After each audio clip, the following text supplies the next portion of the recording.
All right. Good evening and welcome.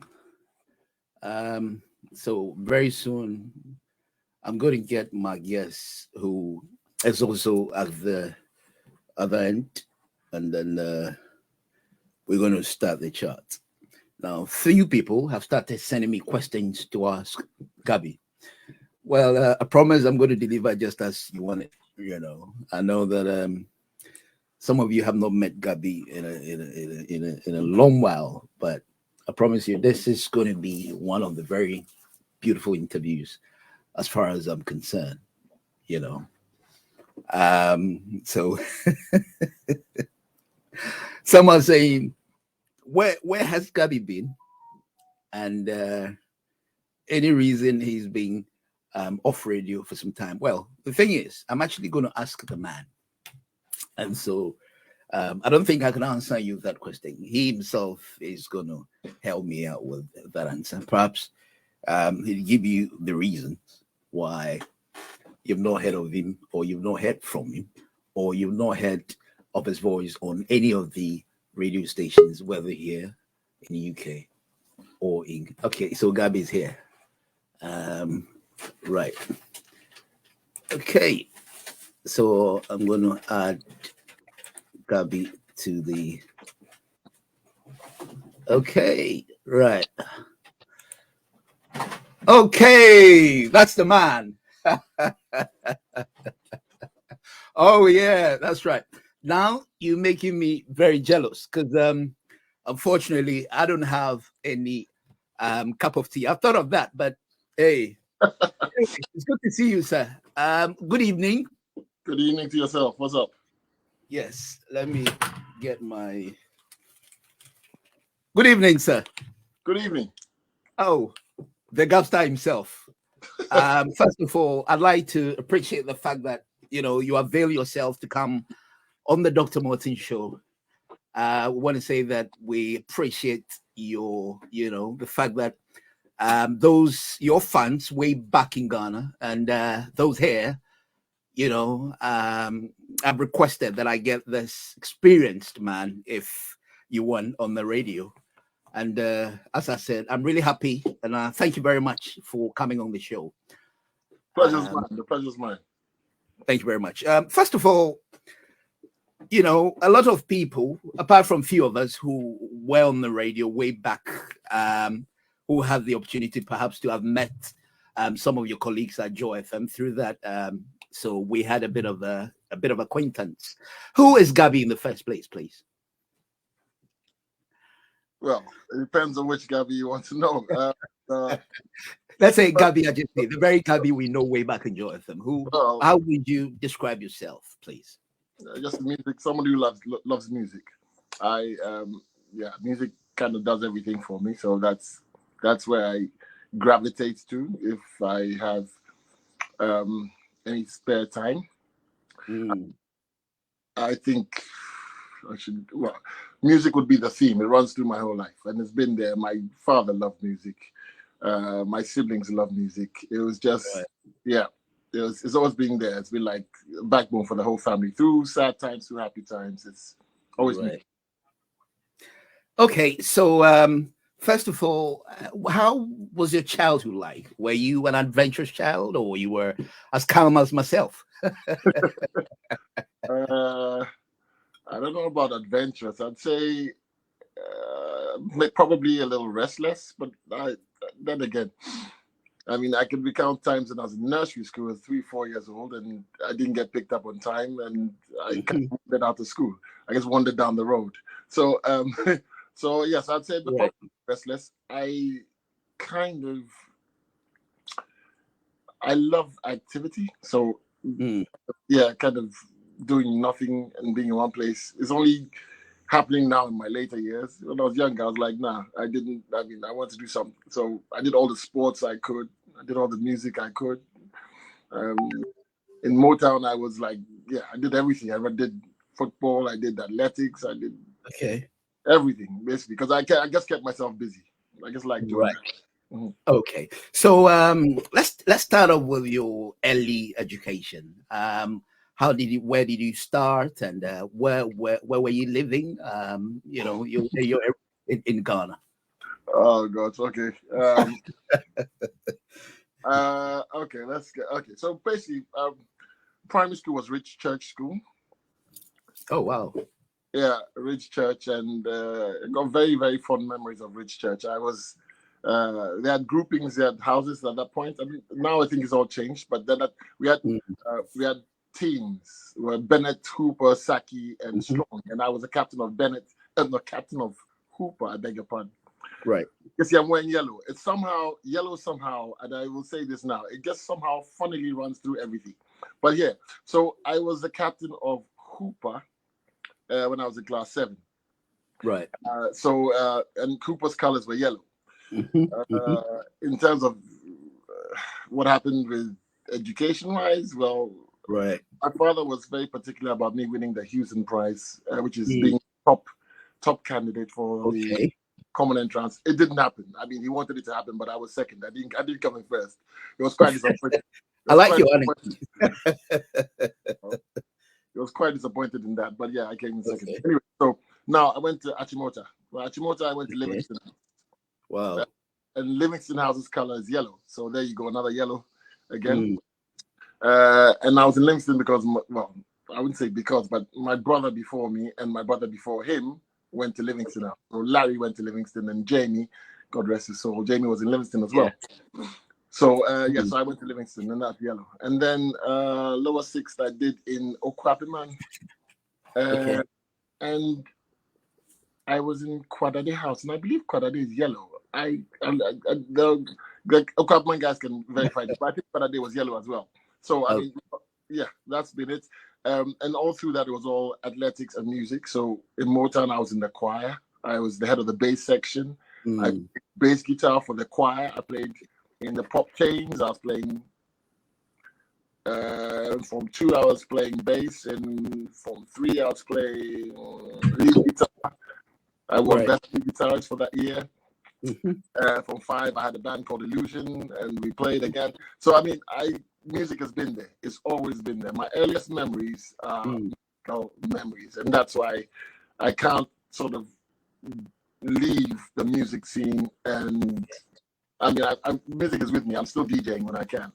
So, right. So, a lot of people have started asking me that they've missed you, and why they don't get you on the radio anymore. They miss your programs, and you have a unique way of captivating them, to the radio.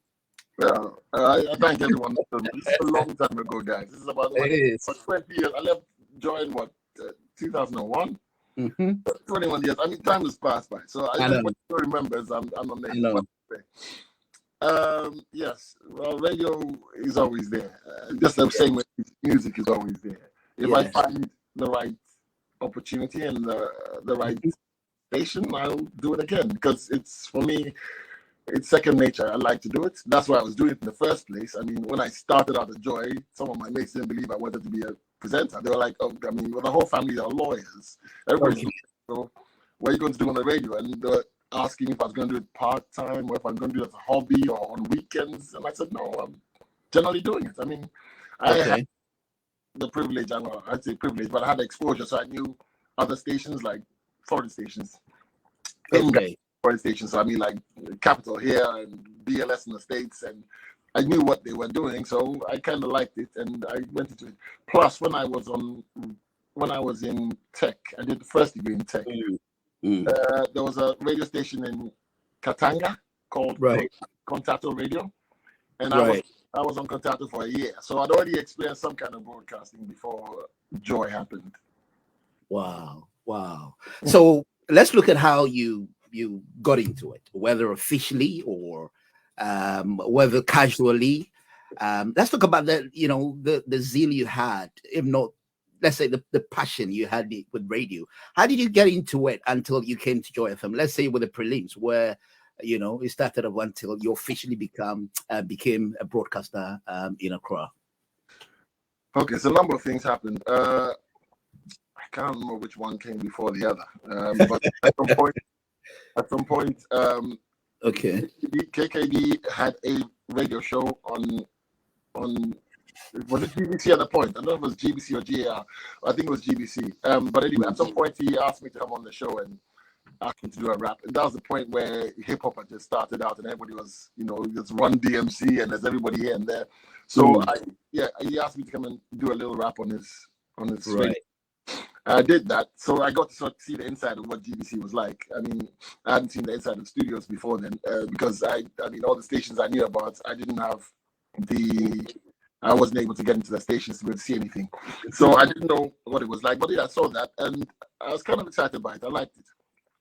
So I got to see him present firsthand, and I thought, okay, that's brilliant. Something that I always wanted to do anyway, because I had the music. I knew the music, and I knew how I liked to present it because I'd heard others present on foreign radio stations. Let's say the stations in the States and some UK. So I knew that I'd like to do that if I had the opportunity, but I wasn't thinking about going on radio.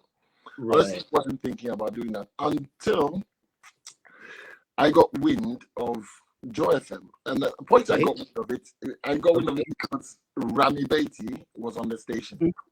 Now, I don't know if you know Rami, but Rami loves his music. He loves his music. Anyway, and Rami had gone to Motown as well. So I thought to myself, something I'd like to do. Let me see what it's like. So how it started out was I spoke with Christine Chum. That was Colonel Chum's daughter. Okay, so because I know Christine through Motown. So someone told me that the station belonged to her uncle, I think. So I went to Christine and said, "Oh wow." Yeah, that's what I heard. So I knew where Christine lived. She lived in Laboni. So I went to Christine's place and I said to her, look, have you got the hookup or not? I mean, can you? And she's like, oh yeah, if I want to do it. I'm looking at her thinking, you said, yeah, of course I'd want to do it. Okay. So, and my issue at that point was whether the station was legit, because before then Radio I had come out and Radio I got shut down. So I wanted to know whether the station was legit and whether it wouldn't get shut down. And she assured me that was legit. So basically, she put the hookup on, and I had to go meet Kwesi Chum and go up to Ajankote, because at that point we were not transmitting from Kokomeme, we're transmitting from Ajankote. So we had to go up to Ajankote, and he was like, "Yeah, just go play. Let's see what it sounds like." And I think they had Tommy and Forsen in, and they had Dusty Wayne, and like the seasoned broadcasters. I remember all of that. Yeah, go on. They're supposed to be analyzing or deciding who's good. That's the way may soul rest in peace, and then and he's passed away as well. Anyway, so take us through from then when you officially became, the Gapstar, and the name you have actually, made those times till now, until you have that recognition that people have been looking for, and then the drive time, the music, the program you hosted, as you must have seen in my script. Somebody held your hands and then recommended you to any of these guys, apart from what you have narrated through? I mean, no. Nobody held my hand. What happened was I had to go to Ajankote and play. I played. Mr. Chum heard me. Kwesi Chum heard me, and he was like, he liked what he heard. So his point was okay. Especially since as they put it, he had a better command of English, so I could present. At the point we started at Ajankote, the mics hadn't even been installed, so we're just playing music. When the mics were put in, it was like, okay, so the guys who can express themselves without necessarily committing grammatical errors here and there are the ones that can go on air. So it was Dusty Wayne, Tommy and Forsen, and myself that could go on the air. The other guys were being kind of put through their paces to be able to present. So nobody actually held my hand and said, you can do this or you can't do that. I just found myself, because at that point we didn't have that many broadcasters. We didn't have that many presenters. So Kwesi was more of the driving force. He was like, okay, you take this, you do this, you do that. And we were at that point, each presenter would just come in and take a program and do the program. So anybody was doing lunchtime rhythms, anybody would do the morning show. Okay. Until Drive, I was told, when no one else had a program of their own, I was told by Kwesi that this is the program that you're doing. build it. You know, it's going to be a personality driven program. It's your thing. So drive time started with me. As in drive time, enjoy. As in when you had before then it was being done by anyone else. Before then, but just anyone comes in and they're ready to take the show and they take the show.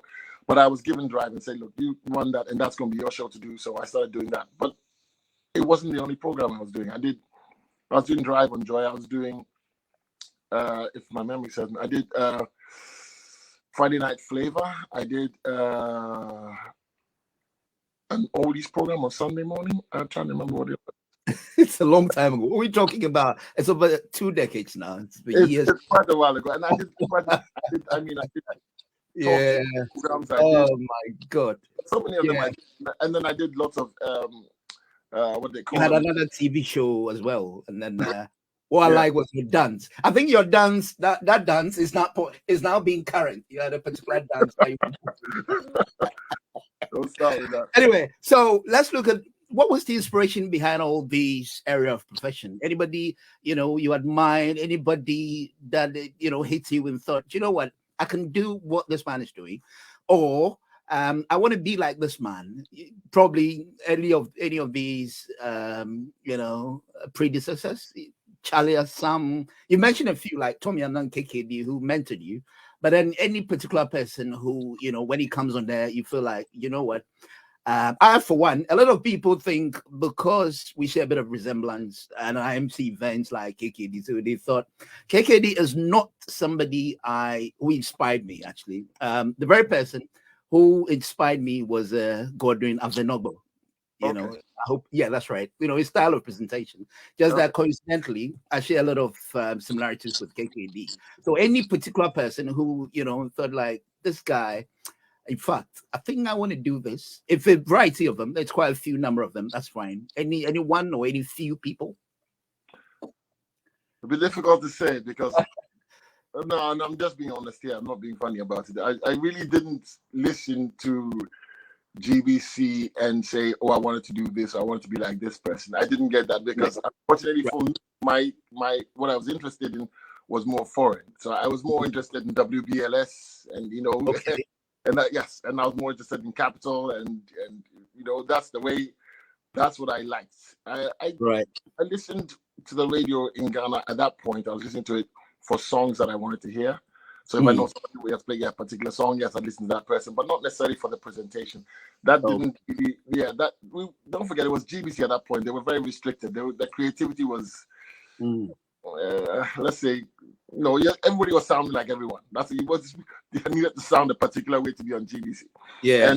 And I didn't really do that. No, I didn't. The names I mentioned were people who were at Joy when I got there. That's why. Yeah. So Kofi Chakmonu was at Joy when I got there, and Unfortunate and Dusty Wayne, and they had been on GBC.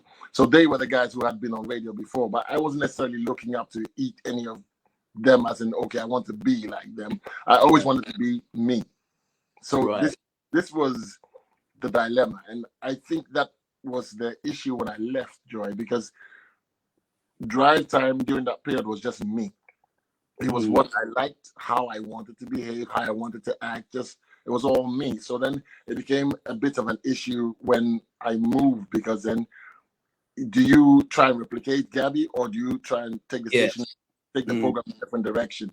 So it took a while, but the guys after me did well. They held it, they've done it, and they're still doing it now. So but I was always going to be me.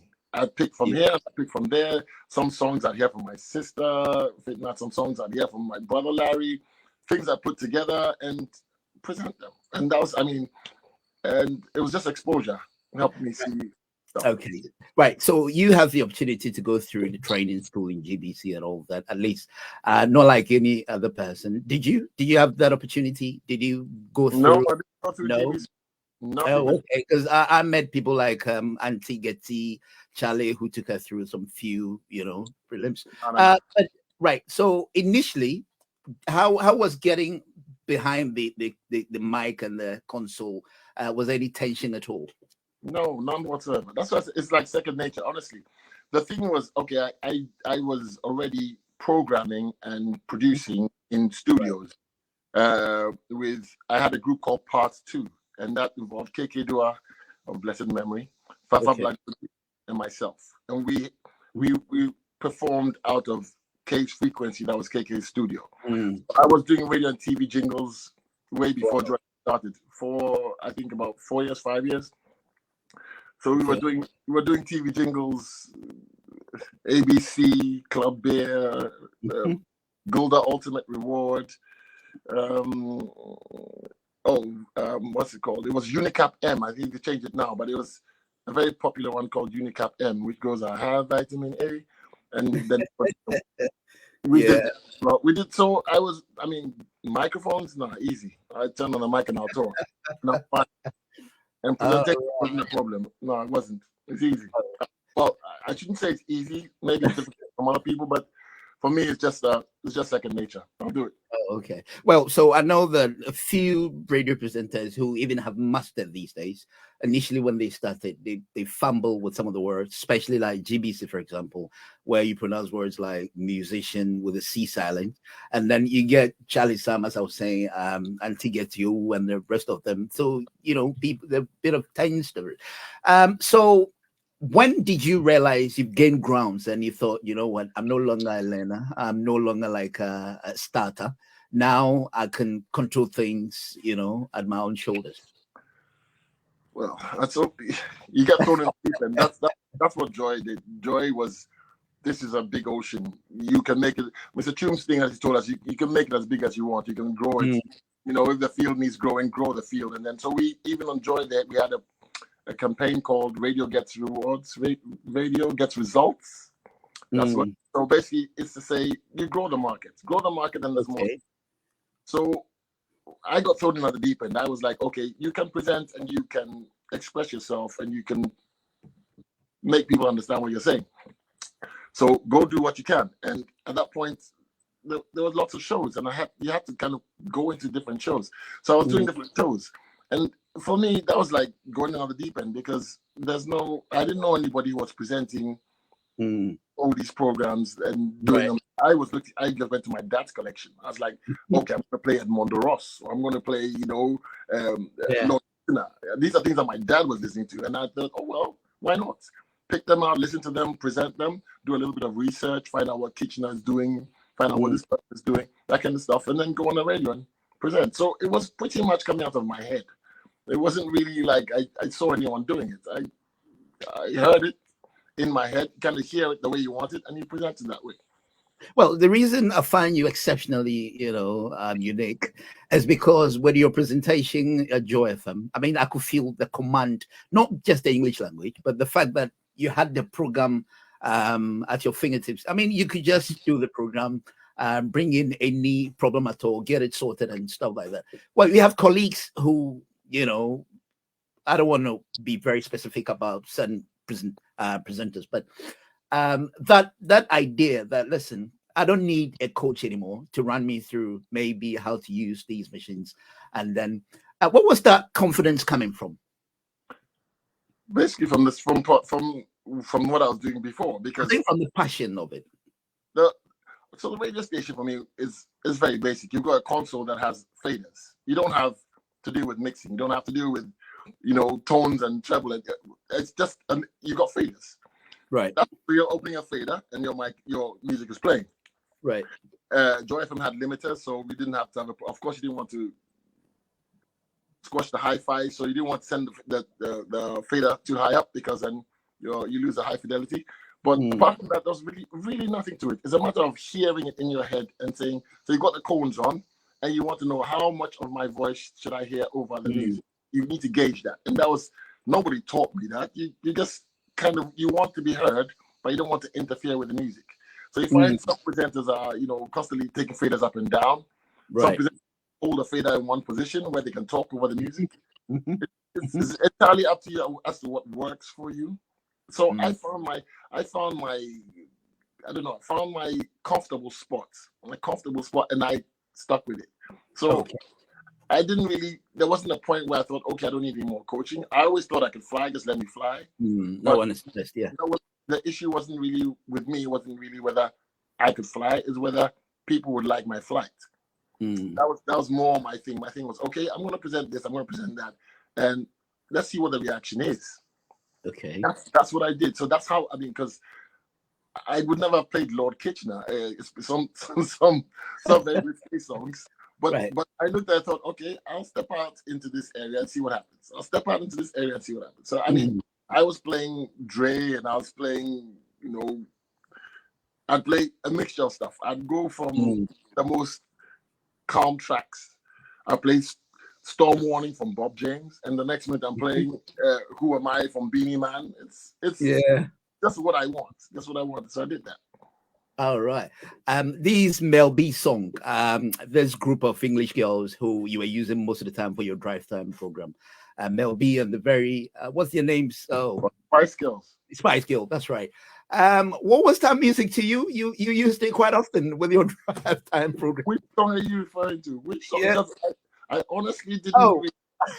I didn't really take to the Spice Girls. So I'm amazed you're saying that. I didn't really take to them. There are a couple of tracks from the Spice Girls. Very popular ones. I can't remember them anyway. So let's switch a little bit from that anyway. Now, come to who Gabi is. There are certain presenters, or there are some presenters, including myself. I mean, we're all over the place. Are you a private person, or what sort of person are you? I mean, years ago, someone like Kwame Bampo and all that, wherever there are events, he goes and picks up a mic and off he goes. He's there. But we hardly find Gabi. As I'm saying, I'm sure that's why a lot of people are like, so what kind of person is Gabi then? Are you a private person, or is only when you approached, then one would know who you are? Are you that sort of person? I tend to mind my business. I'm not being weird, but I mean something doesn't bother you. It has nothing to do with you. Yes. Yeah, I mean, if I've been asked to do it, yes, I'll do it. If I'm interested in doing it, then yes. But I'm not going to get into somebody's gig just because there's a microphone there. Nah, or because you're Gabi. No, I'd much rather not do that. So that wouldn't be me. I mean, and these days I actually don't do very much MCing. I'm more DJing than MCing. I'm much rather someone else does the MCing and let me just play the music. But unless, of course, people know me and want to hear my voice. But yeah, the thing with me is I had this scruffy voice, and I never really understood, because my dad's voice was very clear. He didn't have this raspy, scruffy thing that I had. I don't know how I got it, but weirdly enough, my son now has it. So I don't know how he's good. So yeah, but yeah, it's all been just stuff in my head that I'm trying to bring out things and trying to polish it up. People help along the way, and you have to be like a sponge and pick up stuff from people. But right. So I've got a question for you. Somebody's saying, with all these talents you have, they believe it's not faded yet. Are you coming back on radio, or you? If the proposition, if the opportunity is right, yes, I will. I have no issues. I could be on radio tomorrow morning. I could be on. It's not a problem at all. That's easy. Like I said, it's second nature to me. I'll get the music there. I'll get there and I'll perform and I'll present. It depends on what I'm doing on the air. Presentation itself is not a problem. It's right. Whether the program is one that's needed or wanted or desired. Yes, then we can talk. And obviously, it's got to be right, because when you're younger, you don't have as many pressing issues. You're young. And when I was on Joy, I was still living in my dad's house in East Cantonment. So I didn't have to pay any rent. Didn't have any children. So obviously you just make your money, spend your money, and carry on. But as you grow older, your responsibilities then become different. So I'm not going to spend 10 hours on the radio now and say, well, I just want to do it because people want to hear the Gabster. I mean, I've got to earn a living. So it's got to be right. If it's right, absolutely, why not? Right. So let's delve into the music career. You had the Sammy B collabo, a very song that was quite popular. Is it? People wanted to know if it was your idea behind the Ayawanka music, or who was that song for? No, that was me. That was Sammy B. That was all Sammy B. I had set up a studio because I needed to do that, because we were working out of K's Frequency. That was KK Studio, and he had to run it as a business. So basically, more often than not, we couldn't get airtime. We couldn't get time to get in there, because there are people booking the studio to do their albums, do their things. And I thought, look, rather than have to sit and wait, why don't I just set up my studio? So I set up my own. I made Gabe's Jukebox, and Now, as I set up, I thought, okay, well, what's the harm? I could produce a few guys. So I got a few people that I thought I could produce. I tried to put them on a label, which was Gaps Entertainment. It was Part 2 Entertainment at that point, I think. So we had Atame. I got a group called Atame, and there was another. There was Kasim, and then Kwame Bampo was he came to the studio and said, let's do something, because he had done something, I think, before on either with Rockstone or with I don't know if you've done anything with Mark Okreku Mante. Okay, when I know him at Slip Records when he was at Eclipse. That was the whole idea. So I thought, look, let's put something together. So that was one track I did with Kwame Bampo, and that was the only one we did. We didn't do any other. I mean, it was his idea. I heard him perform some of the lyrics, and I thought, okay, well, let's build a song around it. So all the instrumentation was done by me. All the program was done by myself. Basically, that's what Gabe's jukebox was just me performing and programming everything. And then I'd have the artists come and do their vocals. So the same thing was with Kasim, and same thing with Atame. It was just me doing all the instrumentation. I'd get ahead of them, obviously. I'd like to know what direction they were going in, what they'd like to hear, whether this worked for them, whether that worked for them. You basically work in the studio and try and come to a point where everybody's happy with what they're hearing. And then we move forward. So yeah, that was the whole. So it wasn't my idea. I my tree was terrible. The only songs that I put out. Is terrible. Oh yeah, I mean, I'm a Ghana boy. It's just the way it is. That's right. So I don't know if somebody's calling. Oh, okay. So I've got messages coming in. Oh dear, Jesus Christ! There's lots of them, and I'm going to need you to answer all these. Okay, so this is talking over the music reminds me of Kalajiman, Bannerman. As they say, yep, when GBC2 resigned, or is it Supreme?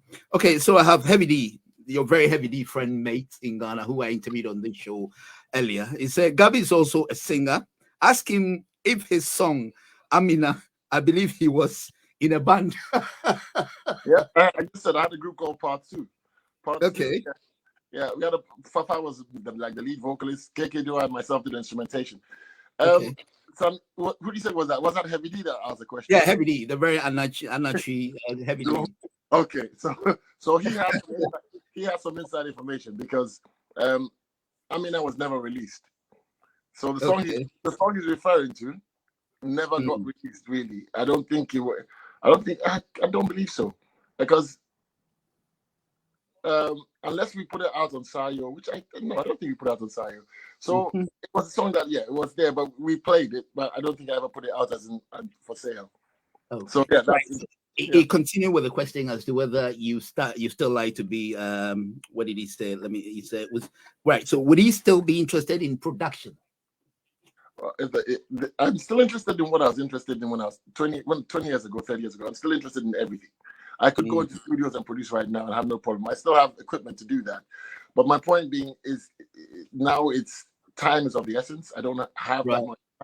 That's but right. Yes, absolutely. If it made sense, if it made financial sense, if it was something that I had time to do, absolutely, I would. No, same. Okay, so let me take this question personally. If I want to ask you, if it's music, this thing itself, music itself, is it your passion? Is it something you would have liked to pursue?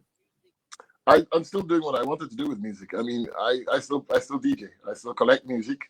I still exchange music with my brother Larry. We're still talking about who this person. I recently, I just found a jazz trumpeter from Ukraine who's was born in Salt Pond, and I listened to his music, and he's pure jazz. I mean, this is unbelievable trumpeting, and I mean, I'm still looking for stuff like that. You find stuff, and I share.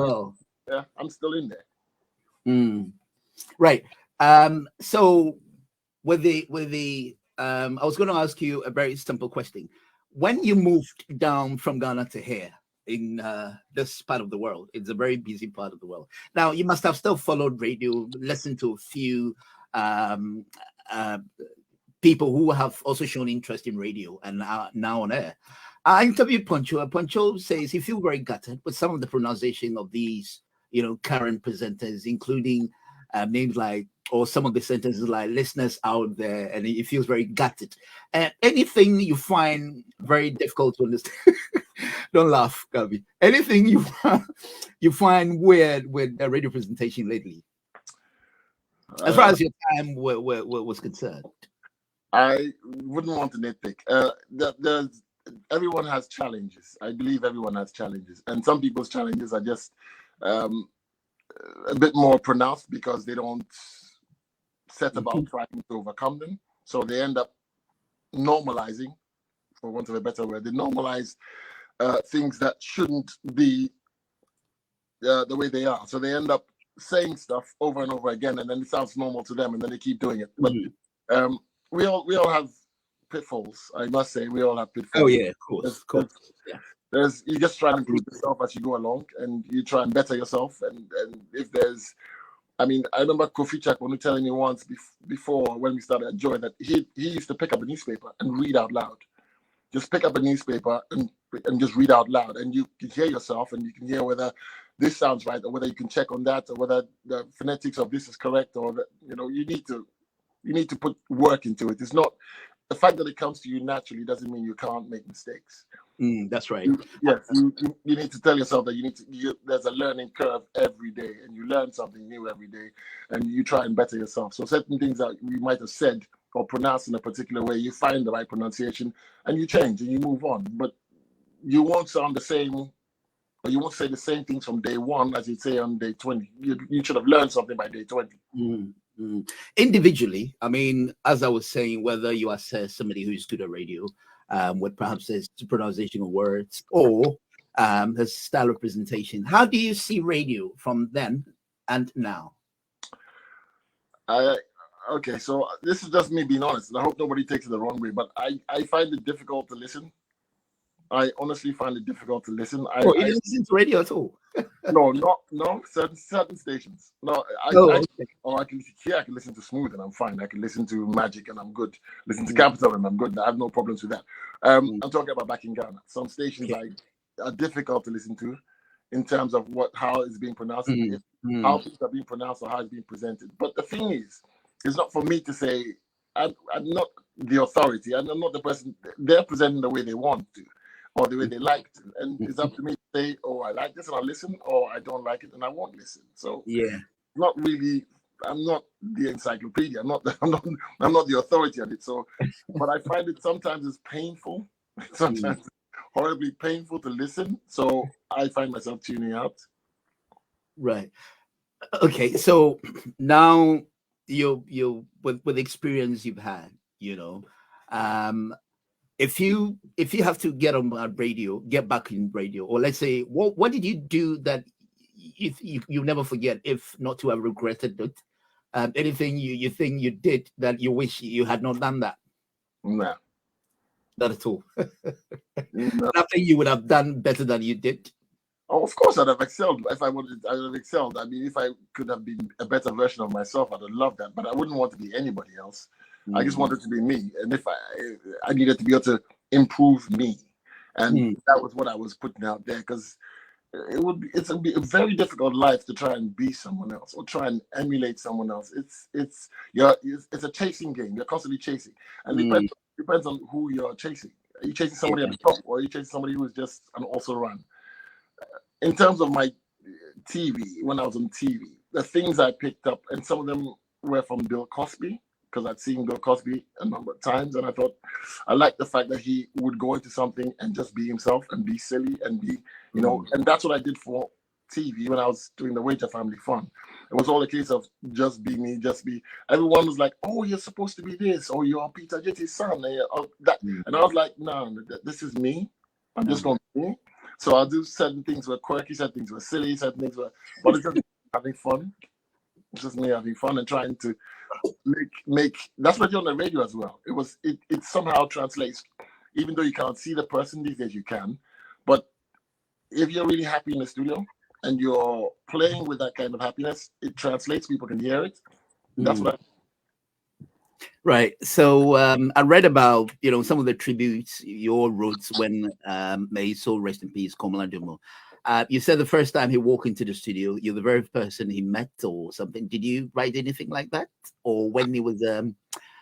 I read a few comments about Nana Dankwa, a few of you when he died. Anyway, let's put that aside. How was that of a big blow to you when Komala passed? I know this was a huge loss to the entire Ghana, especially the media perspective. Um, um, how did that hit you? How did you feel when you realized a colleague who was very close to you, it's gone off the radio? Well, he wasn't on the radio by that point. At that point, he was with the BBC now. So he wasn't really on Joy. And I had left. I'd been away from Joy for quite a while. That event was, how should I put it? It was unexpected and it was very unpleasant. But from a personal perspective, at that point, I lost my brother a year before. Jamie, right? Yeah, we lost Jamie in 2013. Oh, dear. So and to this date, I haven't gotten over that. So for me, it was more of a case of, okay, well, my brother went and I haven't gotten over it, and then do more passes. And I mean, I know that the public perception was that we were running mates and we were rolling, and that wasn't really the scenario. That's not the truth. I mean, he had his own thing he was doing, and I had my own thing I was doing. So we weren't like running mates. We just were professional. If we were in the same space, we would do what we had to do. So everybody kind of thought that, oh yeah, their bodies are there. We weren't actually that. I mean, that wasn't the case. Yeah. We were both professionals trying to make sure that we delivered what we needed to deliver. So anyone ever saw us together and you think, oh well, yeah, that's in their bodies, but that wasn't the case. Anyhow, but I found out I was here and I found out that Dumo had passed. I had to conduct some inquiries and everyone wanted me, for some reason, all my friends wanted me to kind of to give them the nod and say, well, yes, it's true. And I'm like, it's not really down to me. I need to get in touch with the family.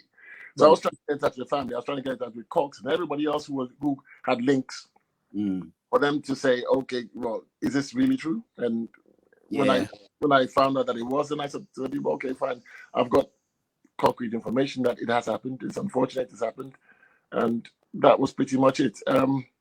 I wasn't in Ghana when his body was brought back, but he made such an impact that, it's to be expected because he was driving. He wanted to get to the moon and the stars and everything. So that was sad. How was Komla like? If you saw the other personal encounter with, apart from those of us who knew him from afar. I mean, I met him a few occasions when he was doing Parliamentary Report, Elias 4-5 o'clock. So I believe Komla deserves so many accolades, apart from the prize, the fact that he won Best Journalist of the Year, which had a bit of controversies and all that. But how do you find Komla? How was the relationship like?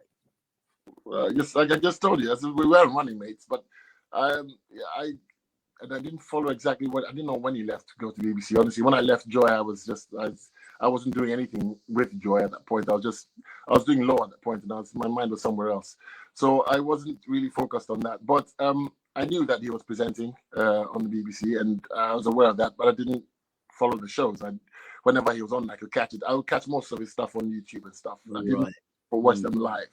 But I'd been into BBC for a visit a number of times and seen what the setup was like. So I know what the situations were like, what the circumstances were like, what kind of conditions he had to work under. I'd seen all of that. So I mean, the man paid his dues. He started off as on my program. He came in to present for the Mobitel Traffic Watch. Right. That was on Joy FM when I was doing Drive. And the first day he showed up for work, he had lost his voice. And I thought to myself that, hang on, it's a radio show. So if you don't have a voice, what are you doing? But so he tried to talk his way through it, and it was raspy. You couldn't hear any. But after I turned the mics off, I asked him to let me see the slip of paper. Because he actually scripted what he was going to say. Some presenters want to wing it; they just want to get in there and say what they have to say. But he scripted it, right. So he had it written down. So I thought, okay, well, let me have a look at what you wrote, and he showed it to me. And I was quite impressed with what he wrote, because he had made references to Barry White, saying that on a normal day his voice is deeper than Barry White's and stuff. And I thought, okay, there's something interesting there. And at that point, even though I didn't like the first, because I couldn't hear everything you were saying, I thought, okay, I'll give him a chance. And so I got called by Anne Saki, who was then in Mobitel, I believe, and she wanted to know from me, after he did that presentation, whether he should be kicked off the show or not, whether he should be or not. And my recommendation was, give the guy a chance, let him come back when he has a voice, and let's see what happens. And that's where he started coming in. That was when he got on Joy, basically, because if I had said no, then he'd have had to go somewhere else. I'm sure he'd shine anywhere else, but that was going to be it. But yeah, anyway, so he came back and proved himself. Yeah. Right. So during your time, you had some excellent presenters like Nana Dankwa.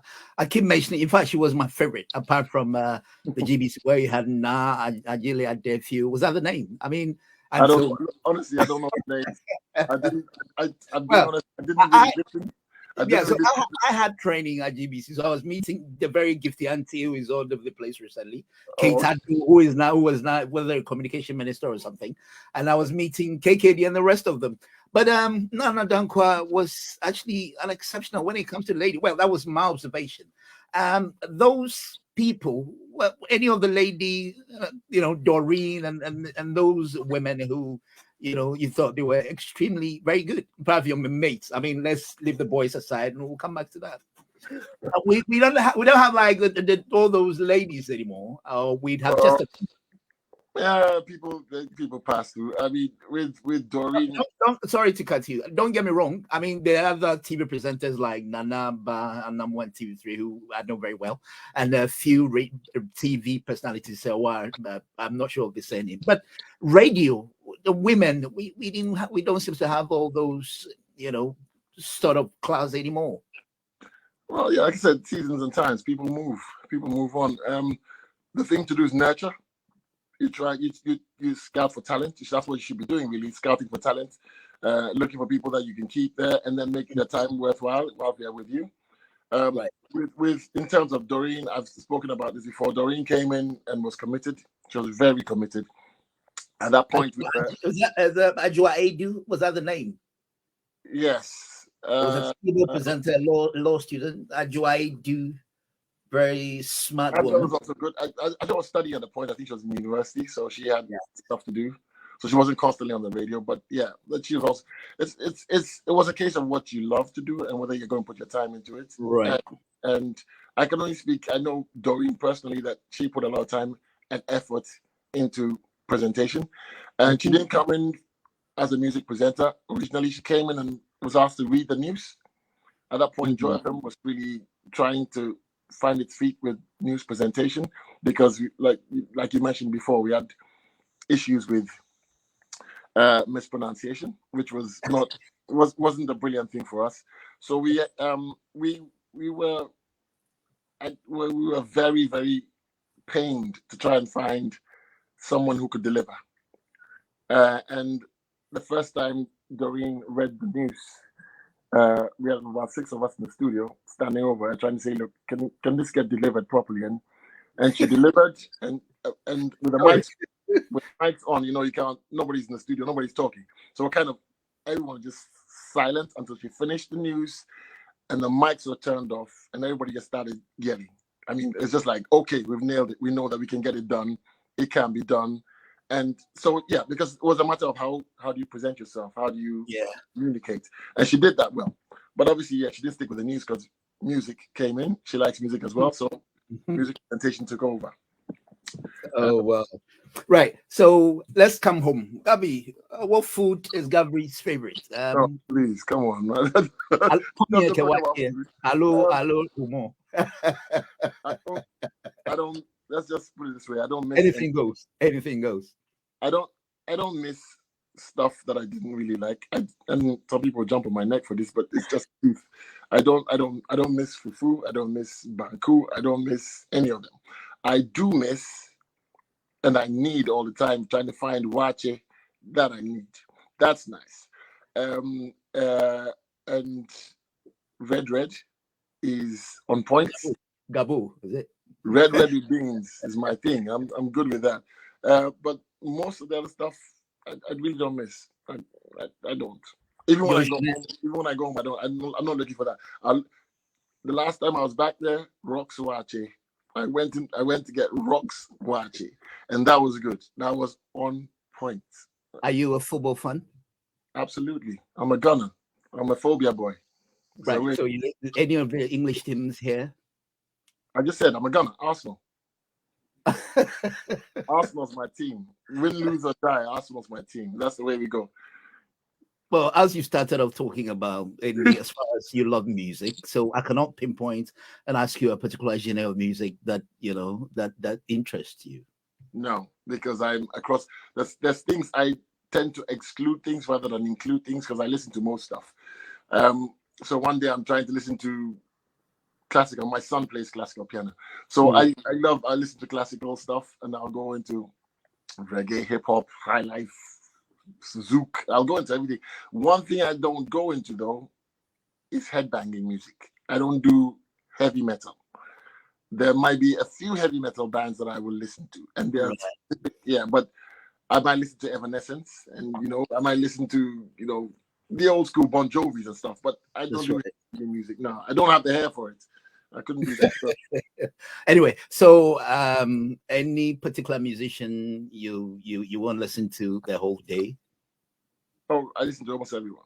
Anyone putting out something nice that I can listen to, I listen to. I'm looking for new things. So I tend to go to Rockstone's page. Roger Rockstone's page. He's currently plugs a few guys that come up, so I listen to them. Anyone that's making some waves, I'll listen to, and I try to find new stuff. So try to find big things that people are not necessarily listening to that I like, and put them out. So. Right, I think time is up. I'm going to ask you last more question, and then what I want to know is, in 5-10 years, where are we going to find the Gapster? Hopefully alive and well. That's the first thing I want. This is true for that. Hopefully alive and well. I don't know. I can't really say. If I have my way, I'll still be in music somehow. I don't think I'll be DJing, but if 10 years from now people still want to hear me DJ, I will. If it's radio, then so be it. The main thing is to be alive and well, and find a place where I can be happy, and that's normally with music. So my earliest memories are of music. So that's how it should be. Okay, so a very big fan of you, Richard Manson, Bobo. He said, "My Gapster." He said, Right. So finally, you've got a few people who wish that we could go on with this interview. As I said, I appreciate the fact that you made yourself available first. What do you have for your fans? What finally are you going to tell them? Well, I didn't think I had any fans. I mean, I've been off radio for 20 years. What I personally mean by fans are people who miss the voice of Gabi and then wish they could still hear you on radio. Hopefully something will happen. Something materializes. Yes, I'll take it. If someone makes the right offer, I'll be there. That's not a problem. That's easy. Yeah. And I'd love to do it in a heartbeat, as long as it makes sense. All right. Thank you very much, Gabi, for making this come. Pleasure's mine. And you have a good day. Good evening, sir. Take care. Bye. Cheers. Bye. Okay, so those of you who watch, that was my guest for tonight, Gabe Adjetey, is mostly known as Gapster. Really want to say that we appreciate all of you who made your comments, your messages. Unfortunately, I couldn't read all because our time is up. But hey, we'll see what else we could. Just keep your fingers crossed. Let's look at who we have next on the show. As I said, normally,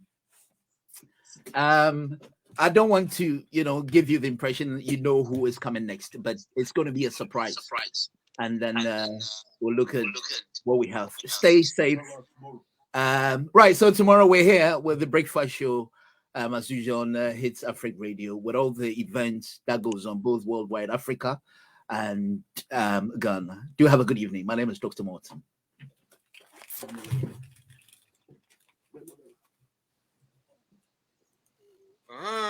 Nyame be akane be eabole iba she Oh, be chinu watanele yuma babako yinya don be logoligi no woyo ni kawo logoligi no ne ke be mene wole ake mene hogba ni ma hogba na ma hogba ni agbe na nyo ni ji gbe nyo ma nyo ke ko mi olugbe nyo ma ke gbe nyo ma enyo ke enyo no ji no ni woyo ne lo be no be ke ake agbe na be me arabata ulo